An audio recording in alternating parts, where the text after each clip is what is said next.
Jadi hari ini untuk Genji sendiri secara aktivitas itu bisa sangat mudah kalau ingin terlibat dengan dompet duafa. Bahkan dalam kontes Genji ini kita juga menyiapkan harga yang sangat bersahabat dengan Genji. Bisa disebutin? Kita menyebutnya tuh mulai 1 jutaan.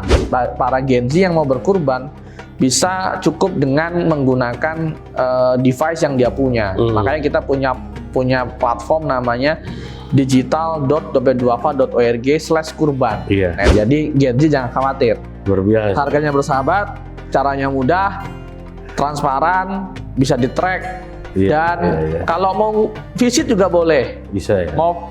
Kita juga menyiapkan namanya tuh kurban movement. Jadi tuh begini, kalau ada misalnya komunitas sepeda atau mungkin motor Vespa gitu ya. Kemarin kita barusan launching di Cibis. Itu kalau mau patungan kurban, nah biar ada ritual komunitas, boleh sekaligus ikut mendistribusikan daging kurbannya.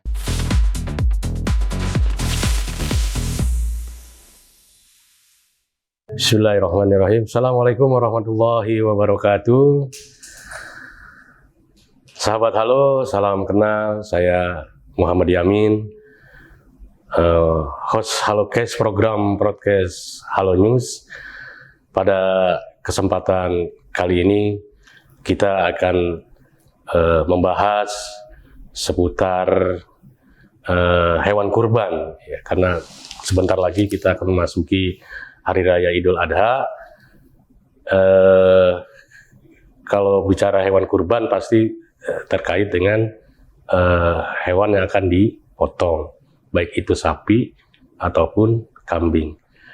Nah, pada kesempatan kali ini kita akan ngobrol-ngobrol dengan Ketua Program Kurban 1447 Hijriah Dompet Duafa, Bapak Ali Bustami. Nanti kita akan ngobrol banyak seputar hewan kurban, program-program ya dari Dompet Duafa seputar hewan kurban. Nanti mereka juga bakal spill sih bagaimana proses hewan kurban dari A sampai Z yang syar'i sekaligus higienis. Assalamualaikum Pak Ali Bustami. Baik, waalaikumsalam. Gimana kabarnya? Alhamdulillah sehat. Alhamdulillah sehat ya. Keluarga gimana? Keluarga sehat? Keluarga sehat. Sehat ya. Mudah-mudahan seluruhnya para pendengar Halo News ya. Halo News. Kalau sapanya biasanya apa Pak?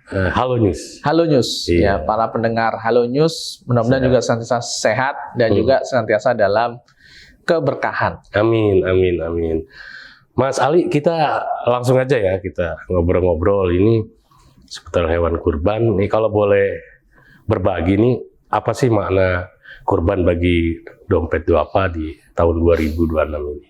Iya, tahun ini sebenarnya kalau dalam perjalanan Dompet Duafa itu kita sudah mengelola kurban itu sejak 1994. Bahkan waktu itu kita menyebut nama program itu adalah Tebar Hewan Kurban. Jadi kalau kita bicara apa makna kurban bagi Dompet Duafa yang sejak 1994, ini adalah satu program di mana dengan momen kurban itu kita berbagi yang memiliki dampak multi, ya. Jadi dampaknya itu nggak cuma satu, tapi multi. Apa itu dampak multi? Baik bagi si penerima daging kurbannya, karena kita itu kalau berkurban itu punya spirit tidak menumpuk di kota, tapi kurban itu kita distribusikan hingga pelosok daerah-daerah ya. Daerah-daerah. Makanya mekanismenya orang berkurban bisa dimanapun, di kota besar, Jakarta, ya Jabodetabek lah ya. Kemudian nanti akan dipotong di titik-titik program kami ataupun di program kami yang ada di daerah. Nah, yang kedua juga ada manfaat dalam aspek dampak ekonomi bagi peternak. Karena dengan skema hewan kurban itu tidak dimobilisasi ke kota, otomatis kan hewan itu sepenuhnya ada di daerah. Nah, sehingga dalam aspek harga kita juga memberikan harga tentu baik ya, dengan total dan juga dengan nilai yang baik. Begitu Pak Yamin. Siap. Ini apa sih yang menjadi fokus utama program Kurban Komplek Duafa tahun ini? Fokus utamanya apa? Tahun ini ya? Tahun ini ya. Nah, bicara fokus, memang kita kan punya ukuran ya. Iya. Nah, kalau bicara fokus itu bicaranya ada satu target, satu ukuran. Iya. Fokus kami sebenarnya tentu ingin memperbanyak jangkauan distribusi kurban. Itu satu. Jadi jangkauan program itu lebih banyak. Iya, dari sebelumnya. Ya, yang kedua adalah di aspek jumlah ataupun para pekurban yang terlibat bersama Dompet Duafa. Iya. Nah, jadi selain jangkauannya banyak, distribusinya kita juga punya fokus bagaimana yang terlibat dalam program kurban Dompet Duafa itu juga semakin tahun semakin banyak. Iya. Nah, agar apa? Agar energi kebaikan ataupun gerakan kebaikan itu bisa semakin dirasakan manfaatnya lebih luas. Iya, iya. Jadi kalau bicara ini, saat ini kami sudah menetapkan distribusi hewan kurban kami itu sampai di 20-an lebih provinsi ya. 28 provinsi? Iya, 20 provinsi lebih di Indonesia. Kemudian juga kalau di breakdown itu ada di 788 desa dengan 102 kabupaten kota. Bahkan di tahun ini juga kami insya Allah akan mendistribusikan kurban itu sampai mancanegara. Luar biasa. Ya. Mancanegara di mana aja? Ada di Somalia, ada di Sudan, ada di Myanmar, ada di Palestina, dan seterusnya. Ini yang di mancanegara program baru atau sudah berjalan sebelumnya? Sebenarnya establis sejak 2010-an ke atas ya. Iya. Tapi kan negara-negaranya kita terus tambah. Iya. Tahun ini kita menambah negara baru ya ini di Sudan karena Sudan sedang ada gejolak sosial ya hari ini. Betul. Kalau boleh tahu berapa sih total Mas? Ini kan sudah tersebar di 28 provinsi ya. Tadi berapa ribu desa gitu. Maksud saya jumlah hewan kurban yang didistribusikan tuh jumlahnya berapa total? Nah, kalau tahun lalu ya, lalu itu terhimpun ataupun terkelola dari kurban yang diamanahkan ke Dompet Duafa dan jaringan Dompet Duafa itu di 36 ribuan setara domba kambing. Nah, apa itu maknanya? Maknanya begini, kalau setara domba kambing maka sapi dihitung 7 Pak. Nah, jadi 36 ribu itu maksudnya adalah domba kambing dihitung 1, kalau sapi dihitung 7. Nah itu terkumpullah 36.200-an ya setara domba kambing. Itu tahun lalu. Nah tahun ini memang kita mentarget ada peningkatan manfaat. Setidaknya kita mudah-mudahan bisa mencapai hingga di 46.000 setara domba kambing. Nah itu kalau dihitung bisa menjangkau 2 jutaan lah ya, lebih 2 juta penerima. Kita targetnya segitu. Setitik tadi, baik di dalam negeri maupun luar negeri. Gitu. Oke. Nah, untuk ini Mas, untuk memastikan hewan kurban yang disalurkan itu memenuhi syariah atau dan berkualitas tuh, kan ada standar-standarnya tuh. Gimana itu? Nah, betul. Nah, di produk tempat hewan kurban di Dompet Duafa ini itu kita punya garansi 5 pasti. Jadi yang pertama adalah pasti sesuai syariat. Itu makanya di kita juga ada Dewan Pengawas Syariah yang memastikan itu. Yang kedua adalah pasti jantan. Jadi kalau kurban Dompet Duafa kita jenis kelamin hewannya itu jantan. Meskipun ada beberapa lembaga ya ataupun mazhab yang membolehkan betina ya, tapi kalau di Dompet Duafa tidak. Kita hanya harus jantan, pasti jantan. Yang ketiga adalah pasti sampai pelosok negeri distribusinya. Ini tadi yang saya sampaikan di poin 2 tadi. Yang keempat pasti cepat laporannya. Kenapa cepat laporannya? Karena kurban di Dompet Duafa itu yang tempat hewan kurban, dia berkurban tapi dia nggak membawa hewan gitu Pak Yamin. Jadi hewannya kan di daerah. Betul. Nah, bagaimana memonitor? Ada namanya laporan. Nah, laporan itu berupa beberapa aplikasi ya, beberapa fitur lah. Jadi ada pertama dalam bentuk notifikasi dari WhatsApp, di email, notifikasinya beberapa tahap mulai dari transaksi, kurban sudah sampai pada titik distribusi, kurban akan dipotong sampai informasi kurban dipotong, sampai kemudian foto, sampai kemudian nama-nama wilayah dan seterusnya. Pendistribusian Ya, termasuk. iya, itu laporan cepat. Jadi kalau kami memastikan laporan cepat. Yang kelima terakhir adalah pasti lolos quality control. Nah, ini pertanyaannya Pak Yamin. Iya. Nah, di kami kurban-kurban di tempat kurban itu pasti dilakukan QC. Nah, apa itu QC? Kita memastikan seluruh hewan kurban kita itu stoknya itu dipastikan bobotnya, kemudian kesehatannya itu baik. Makanya kita mengirim tim QC itu sudah berjalan 2 pekan ini ya. Maksimal QC itu sampai tanggal 6 nanti itu menimbang satu-satu. Ditimbang satu-satu. Dicek kesehatannya satu-satu sampai nanti data itu kita kompilasi datanya itulah sebagai produk kita. Nah, kalau mitra ada yang tidak memenuhi, kita minta ganti sesuai dengan kuota yang sudah kita sepakati. Begitu Pak Yamin. Nah, ini tadi kan distribusinya hampir ke 28 provinsi, terus berapa ribu desa gitu kan, bahkan sampai ke mancanegara. Nah, kita bicara dampak nih, Mas. Dampak nyata kurban bagi masyarakat penerima nih, terutama di daerah terpencil. Tapi kalau boleh tahu nih, Mas, daerah terpencil itu seperti mana, Mas ya? Misalkan apa Papua, apa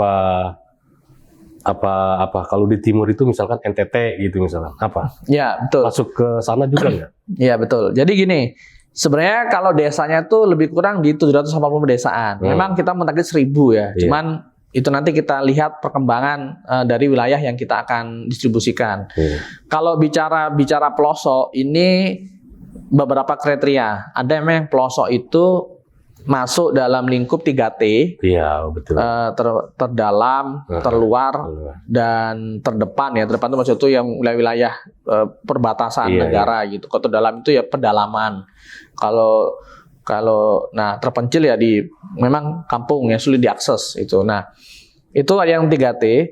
Itu ada juga yang kriteria ya dia desa, dia pelosok, dia mungkin nggak 3T, tapi di sana tuh nggak ada kurban. Nggak ada kurban. Nah, itu juga betul. Bagian dari sasaran kami. Prioritas mungkin. Prioritas juga, karena kan di aspek ini kan kadang-kadang tadi ya kita mencermati itu ada fenomena ya bahwa kurban itu menumpuk di kota-kota besar. Betul. Karena ekonominya kan bagus, sehingga ketika dia itu berkurban tuh banyak yang menunaikan. Lah kalau daerah kecil kayak saya lahir di Jambi, Pak Yamin. Saya lahir di Jambi, Kabupaten Tanjung Jabung Timur. Sejak saya itu sekolah SD, awalnya saya di kota terus pindah kabupaten ya. Sejak sekolah SD sampai saya itu usia SMA itu nggak ada yang kurban, Pak. Bayangkan itu. Berapa lama itu? Puluhan tahun kan usia saya itu. Nah, itu nggak ada yang kurban itu. Jadi memang itu memang ada gitu. Jadi waktu itu saya berpikir ya nggak ada di kurban itu gitu, karena faktanya nggak ada di desa saya kan. Nah, itu namanya pelosok itu. Jadi meskipun dari kota Jambi cuma 2 jam. Nah, setelah SMA lah baru ekonomi desa itu membaik, baru ada kurban lokal kan, lokal. Gitu, Pak. Siap. Nah, ini apakah ada kisah menyentuh nih, Mas, dari penerima kurban yang paling berkesan gitu? Ada cerita-cerita ini nggak menyentuh dari kayak tadi nih, misalkan di Jambi, Mas kan tadi beberapa tahun tuh nggak pernah dapat hewan kurban kan? Ya, dari SD sampai SMA lah. Lama itu. Lumayan jauh kan? Iya, lama itu. Nah, artinya dari program Dede ini, dan periode apa ini, nah ada nggak mungkin dari yang paling berkesan gitu, dari penerima itu? Ya, mungkin kalau yang paling berkesan, mungkin kisah saya pas saya tugas di Pekanbaru juga boleh itu di Riau ya. Riau itu kan dekat dengan persepsi wilayah kaya, karena ada migas. Ada migas. Dulu sawit. Nah, ya sawit juga banyak. Bahkan migas itu terbesar ya. Blok Rokan itu pun blok terbesar tuh untuk migas ya. Blok Rokan itu di Riau itu adanya. Tapi di Riau itu juga masih banyak pedalaman-pedalaman. Ada suku Talang Mama. Talang Mama itu mulai dari Pekanbaru ke Kabupaten Negeri Hulu itu udah habis waktu 7 jam, masuk ke dalam lagi itu bisa sampai 5 jam. Nah, di sana itu bisa dikatakan juga bicara daging itu ya jarang, karena di sana itu biasanya ikan kan, ikan di sungai itu. Itu pun bukan mancing, tapi dia kayak memanah, kayak dia dibentuk kayak tembak, tapi tembak itu ada ininya, ada peluru tajamnya gitu, kayak dari jeruji sepeda itu. Saya nonton sering tuh di orang-orang Papua tuh. Nah, itu juga sama tuh bentuk itu. Nah, dia biasanya gitu tuh. Jadi kalau ketemu daging ya jarang, kan gitu. Ya kalau mau berburu kan, tapi berburu kan semakin hari karena ekspansi perkebunan juga hewan kayak biasanya berburu kijang. Nah, itu juga jarang kan. Nah, makanya yang paling menyentuh adalah alhamdulillah kurban kami bisa nyampe ke titik-titik tersebut. Sehingga dalam aspek sosial, aspek hubungan kita sebagai sesama muslim juga akhirnya terus terjalin. Begitu Pak Yamin. Iya. Mas, ini kan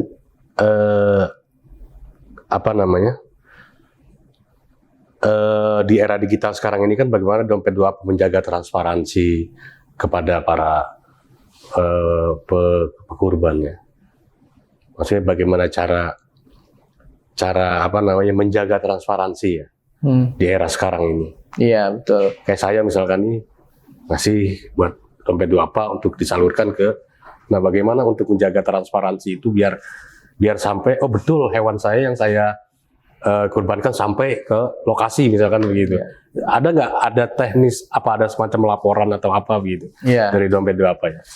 Baik Pak Yamin. Yang pertama kita di tahun ini juga merilis fitur namanya Lacak Amanah Kurbanmu. Itu kayak semacam fitur kalau kita sedang menggunakan ekspedisi atau anggaplah ekspres ya, kurir lah. Kayak kita beli paket ini ya. Beli paket online itu kan ada resinya kan. Ada resinya betul. Nah, di Dompet 2 sekarang tuh sudah bisa tahun ini. Jadi nanti akan ada ID-nya, tinggal di-input, dia akan bisa memantau pergerakan hewan kurbannya itu. Iya, sampai di mana di mana, akan dipotong kapan, bahkan sampai fotonya bisa diakses secara self ya ataupun mandiri. Sebenarnya ini sudah ada sejak tahun sebelumnya, terutama tahun sebelumnya itu dia melekat di notifikasi, Pak. Jadi selain tadi itu kita juga ada notifikasi. Jadi ketika orang bertransaksi kurban, dia akan mendapat notifikasi ke WhatsApp dan ke email. Di situ ada link yang kemudian bisa diklik. Nah, di tahun ini kita kembangkan nggak cuma notifikasi, tapi juga ada semacam web gitu ya, web desk gitu, yang tracking. Nah, jadi kayak track, misalnya kita akan track posisi, nah itu bisa. Itu satu. Yang kedua adalah di kami juga laporan itu secara resmi formal itu juga kita kirimkan ke informasi pribadi dari si donatur ya, misal tadi ke WA atau ke email. Itu terdiri apa saja? Terdiri dari laporan implementasi kurban, terdiri dari foto penyembelihan, namanya tertulis jelas, sampai penerima manfaatnya siapa saja, di desa mana, ya kan, sampai juga sertifikat kurban, bahasanya dia sudah berkurban. Nah, itu. Yang ketiga, kita juga ada virtual live ataupun live kurban. Meskipun ini masih terbatas, karena ini kan kadang-kadang pelosoknya nggak ada sinyal ya. Nah, bagi yang ada sinyal, biasanya kita juga ada tuh layanan live. Jadi kalau ada yang mau melihat, bisa disaksikan secara live melalui platform yang sudah di Dompet 2 siapkan. Nah, terakhir yang keempat adalah kita juga selalu melibatkan para influencer, KOL gitu ya, key opinion leaders begitu, yang nanti mereka secara luas menyampaikan fakta-fakta program kurbannya Dompet 2 Pak. Bahkan juga bisa dirujuk ke akun-akun sosmed kami. Gitu Pak. Siap. Jadi memang sudah ada ininya ya, fitur aplikasi, kemudian nanti bisa dipantau oleh masyarakat langsung ya, sampai notifikasi ya. Mas Ali, ini kan kalau kita berbicara kurban ini kan sebenarnya umum ya, artinya siapapun sebenarnya berhak untuk berkurban, ibadah kurban kan begitu kira-kira. Nah, kalau kita bicara generasi Gen Z nih yang sekarang ini nih ya, ada nggak sih trik-trik dari Dompet 2 bagaimana cara mengajak anak-anak muda, generasi muda agar mau berkurban atau peduli lah dengan kurban ini. Iya. Ada nggak program atau ada program khusus mungkin dari Dompet Duafa? Iya, betul. Jadi gini Pak Yamin, memang sih kita melihat hari ini kan tulang punggung lah ya, tulang punggung ekonomi Indonesia juga ya, termasuk usia produktif itu kan selain milenial hari ini ada Gen Z ya kan. Dan sama sih kalau lihat di profil donatur Dompet Duafa itu dominan milenial, Gen Z ini memang masih di bawah milenial tapi pergerakan jumlahnya itu cenderung naik. Iya. Nah, untuk Gen Z ini kan secara behavior, perilaku itu kan pertama kritis, yang kedua adalah simple, maunya simple ya.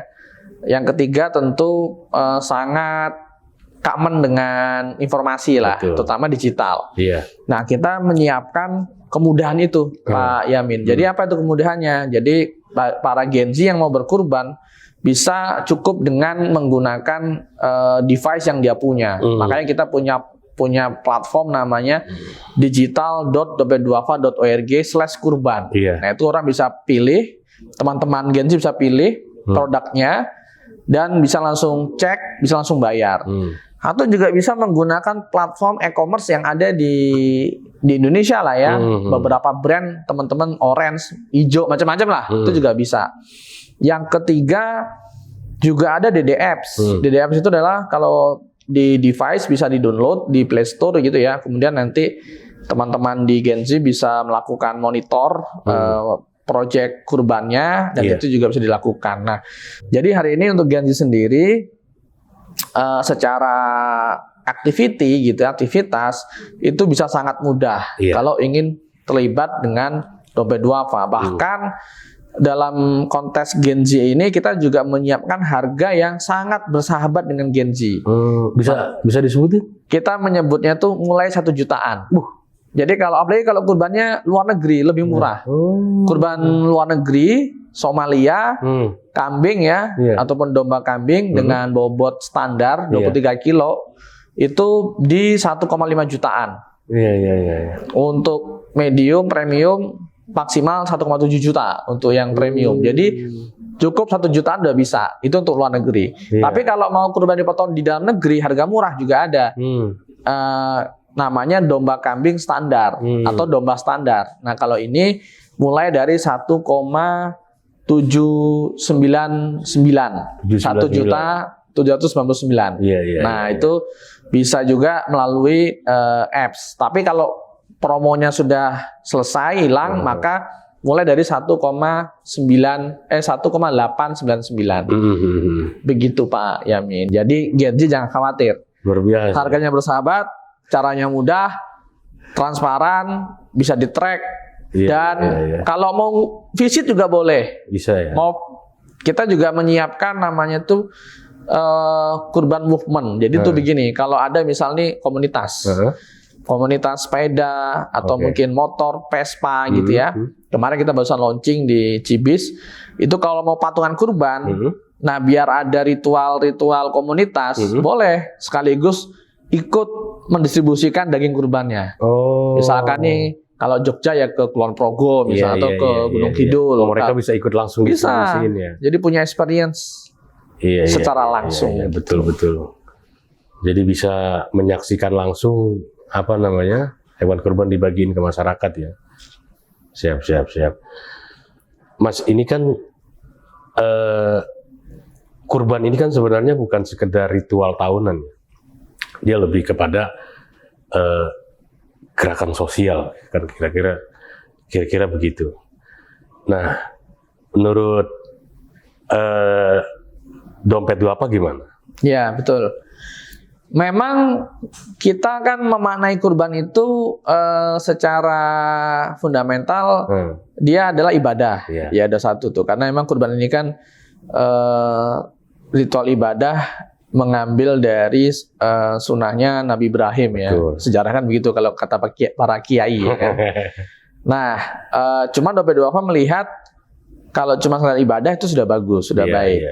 Nah, cuma di situ ada fenomena tadi, bagaimana kurban itu kebanyakan hanya numpuk di kota-kota besar.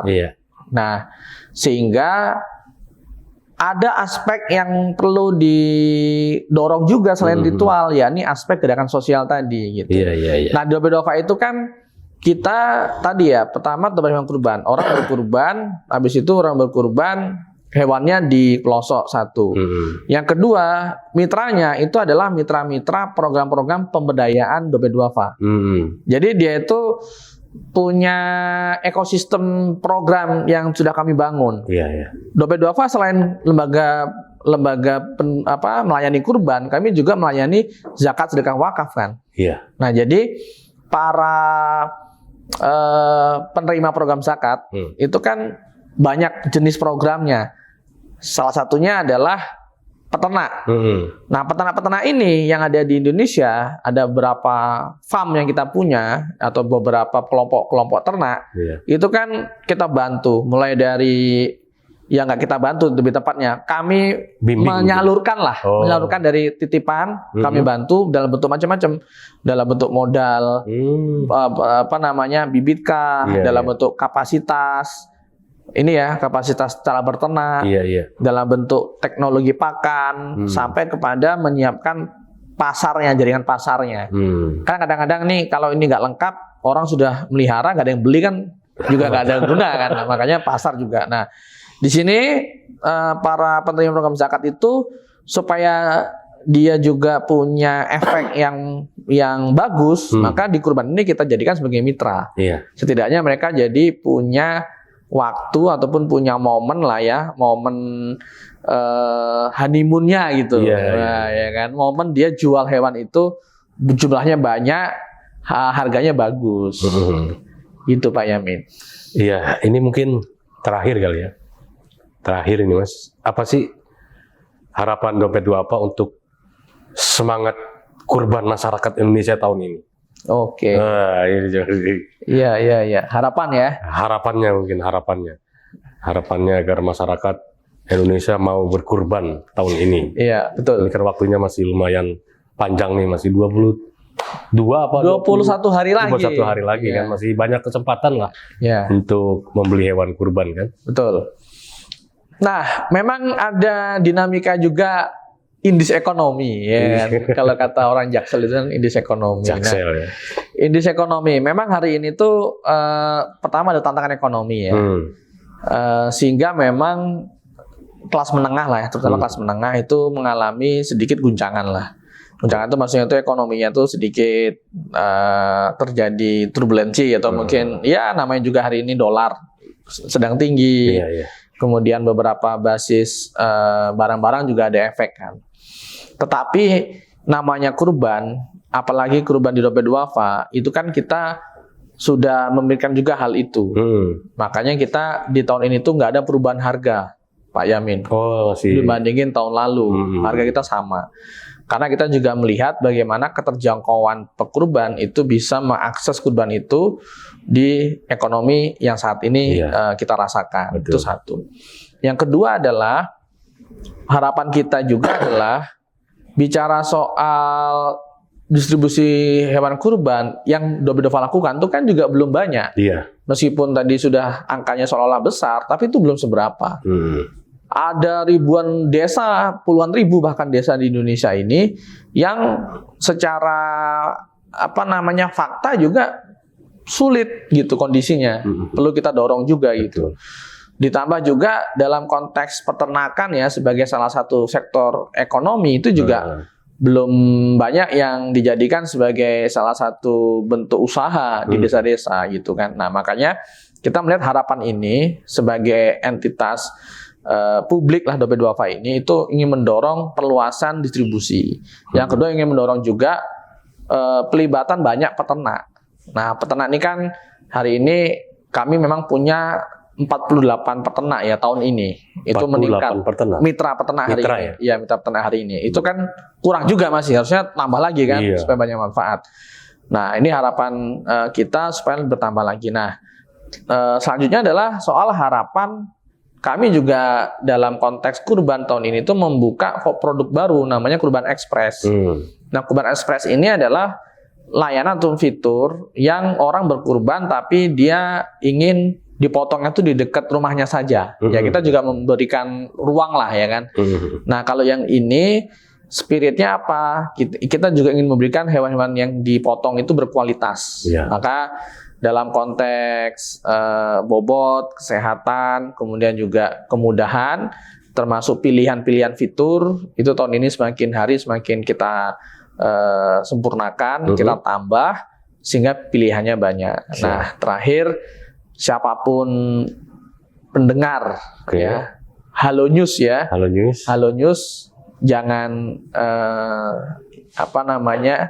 jangan dilewatkan kesempatan ini, karena sekarang berkurban sangat mudah.